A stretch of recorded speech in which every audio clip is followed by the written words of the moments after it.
চলে আসলাম লং একটা ভিডিও নিয়ে। সকাল থেকে রাত পর্যন্ত কি খেলাম কি রান্না করলাম তাই থাকছে এই ভিডিওতে। তো হ্যালো, আসসালামু আলাইকুম, welcome to our page Aladdin and genie. সবাই আশা করছি ভালো আছেন, আমরাও ভালো আছি আলহামদুলিল্লাহ। এখন বাজে সকাল 8:30। আজকে হচ্ছে শুক্রবার। ঘুম থেকে উঠে প্রত্যেক দিনই কাজ থাকে, সবার আগে চা বসানো। তো চা বানাতে যেয়ে দেখি চিনি নেই, আবার সকালে যে কি খাবো সেটারও কিছু নেই, তাই ভালো মানুষকে পাঠিয়ে দিলাম চিনি আর পাউরুটি আনার জন্য। তারপর আমি বাইন্দে যে ওয়েট করছিলাম ভালো মানুষের জন্য, আর গাছের আমগুলা গুনছিলাম, কারণ গাছেই 4টা আমি আছে, সব আম পেরে নিয়ে গেছে। আজকে যেহেতু শুক্রবার আর ভালো মানুষও বাসায় আছে, তো আমের ভর্তা খাওয়া যাবে, কারণ একা একা খেতে কিন্তু ভালো লাগে না। এদিকে ভালো মানুষ আমাদের সবার পাউরুটিতে জ্যাম লাগিয়ে দিচ্ছিল, এখন সে তার রুটিতে জ্যাম লাগাচ্ছে। আমরা সবসময় চেষ্টা করি 3জন একসাথে নাস্তা করতে।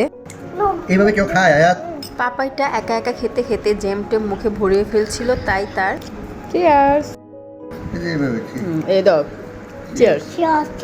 পাপা বলতেছে যে এভাবে কেউই খায়, তো সুন্দর করে তাকে দেখিয়ে দিচ্ছিল। আর এদিকে চা দিয়ে পাউরুটি খাচ্ছিলাম, যদিও আমার চা পাউরুটি এত পছন্দ না, কিন্তু ভালো মানুষের খুব পছন্দ, তো তার দেখা দেখে আমিও একটু খেয়ে নিলাম। এখন বাজে সকাল 11:30। তো বলেছিলাম না আমের ভর্তা বানাবো, তাই ভালো মানুষকে বললাম আম পাড়তে। সে আম পাড়ার সাথে সাথে কিছু পেঁপেও পেরে দিল, কারণ পেঁপেগুলো নাকি পেকে যাচ্ছিল। ভালোই মিষ্টি ছিল, আমার আবার এরকম কচকচা পেঁপে ভালোই লাগে, বেশি পাকা হলে খেতে ভালো লাগে না। তো ও বলতেছিল যে আম মাখাতে দিতে, আমি কখনো এই জিনিসটা খাই নাই, মানে পেঁপে মাখা আর আম মাখা একসাথে। তো ওর কথা মতো বানিয়ে নিলাম, পেঁপে কুচি করে নিলাম, সাথে আমও কুচি করে নিয়েছি, সাথে আমার বানানো বড়ের আচার দিয়ে দিলাম। এখানে শুকনো মরিচ দিয়েছি একটু গুঁড়া মরিচ বেশি করে দিয়েছি, লবণ দিয়েছি, সাথে 2 চামচ চিনিও দিয়েছিলাম, সাথে কাসুন্দিও দিয়েছি।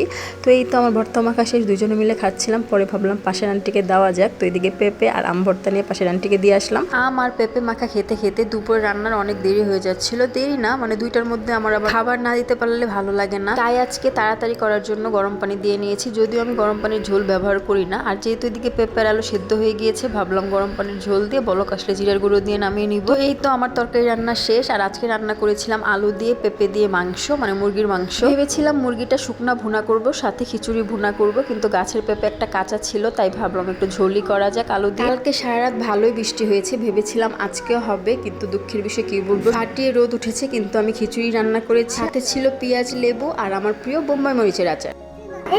এটা কি বললো শুনতে পেয়েছেন? পোয়াল। পোয়াল হচ্ছে পোলাও, সে পোলাওকে পোয়াল বলে। তার যে কি ভাষা, নতুন নতুন কথা শিখতেছে, তো যা মন চাই তাই বলে, ভালোই লাগে শুনতে। যদিও আমি পোয়াল রান্না করিনি, মানে পোলাও রান্না করিনি, খিচুড়ি করেছি, সে ভেবেছে এটা পোয়াল। সরি খিচুড়ি। আবার ছেলে নামাজ থেকে আসার পরে সবাই মিলে পার্টিতে বসে গিয়েছি খেতে। এদিকে আমি রসুনের 1 টুকরো আর বোম্বাই মরিচের 1 টুকরো নিয়ে সাথে আচারের তেল নিয়ে মেখে চটকে খাওয়া শুরু করেছি, সেই স্বাদ। আজকে ভালো মানুষ ওই আচারটা দিয়ে খিচুড়ি খেয়েছে, সেও বলতেছিল যে অনেক মজা, আর আমার কাছে তো অলওয়েজ মজা লাগে ঝাল যেহেতু। আর হ্যাঁ, আজকের খিচুড়িটা সাদা সাদা হওয়ার কারণ বাসায় হলুদ ছিল না, যেই টাইমে দেখেছি হলুদ নেই সেই টাইমে আনার ব্যবস্থাও ছিল না, কারণ নামাজের টাইম হয়ে গিয়েছিল। পরে ভাবলাম যা হলুদ আছে সেটা দিয়ে ব্যালেন্স করে নেই, তরকারিটাতে একটু বেশি হলুদ দিয়ে নিয়েছি, আর খিচুড়িটা তো সাদা হলেও সমস্যা নেই। যে বলে না খেতে না পারলে আঙ্গুর ফল টক, এটা হচ্ছে আমার অবস্থা। মানে হলুদ থাকলে তো আমি হলুদ বেশি করে দিতাম, কারণ খিচুড়িতে হলুদ না হলে ভালো লাগে না। তো যাই হোক, এতে অনেক ঝাল লেগে গিয়েছিল, ভাবলাম যে পাউরুটি আছে বাসায়, একটা কাজ করি চিনির পানি দিয়ে পাউরুটি খাই। কে কে আমার মতো চিনির পানি দিয়ে পাউরুটি খেয়েছেন? আমার তো খেতে ভালোই লাগে। আবার একটা পাউরুটি আছে মিল্কের, যেটা দুধ দিয়ে ভিজে খেতে ভালোই লাগে, যদিও এখানে মিল্কের পাউরুটিটা পাওয়া যায় না। এই পাউরুটিটা ছিল হচ্ছে কলার পাউরুটি। বিকেল হয়ে গিয়েছে প্রায় 5টার উপরে, তো তাদের বাবা ছেলেকে ঘুম থেকে ডেকে আমি এখানে পেঁপে কেটে নিয়েছি। পেঁপেটা অনেক মজার ছিল, মিষ্টি ছিল, আবার একটু কচকচেও ছিল। আমার আবার নরম পেঁপে ভালো লাগে না, এরকম কচকচে আর মিষ্টি পেঁপে খেতে ভালোই লাগে।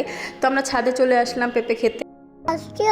তো আমরা তো পেঁপে চিয়ার্স করে মজা করে খাচ্ছিলাম। এদিকে দেখেন পাপা এটার কি অবস্থা।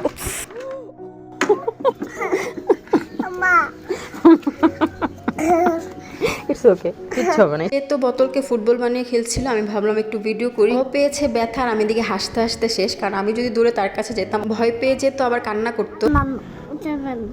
এটা কি, এটা কি নাম বলো, এটার নাম বলো।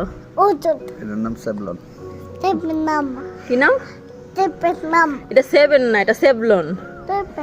7 না, শুনতেই পেলেন তার ভাষা, সেভলনকে বলছে 7। আর এই যে দেখেন ওষুধ লাগাতে না লাগাতে আবারও দুষ্টামি শুরু। আয়াত আই লাভ ইউ। এখন বাজে সন্ধ্যা 7টা। তো সন্ধ্যার নাস্তে পাপাইকে দিয়েছিলাম একটু দুধ, মানে আধা গ্লাসের মতো। সে দুধ খাবে না, সে বলতেছে জ্যাম দিয়ে পাউরুটি খাবে, তাই ভাবলাম দুধটা কেন নষ্ট করবো, আমাদের জন্য চা বানিয়ে নিই। তো ভালো মানুষ তো পাউরুটি দিয়ে চা খেলো, আমি শুধু চা খেয়েছি, কারণ আমার পাউরুটি দিয়ে চা ভালো লাগে না। তো সবাই আমার পাপাটার জন্য দোয়া করবেন, আমাদের জন্য করবেন, আপনাদের জন্য অনেক দোয়া রইল। সবাই ভালো থাকবেন, আল্লাহ হাফেজ, আসসালামু আলাইকুম।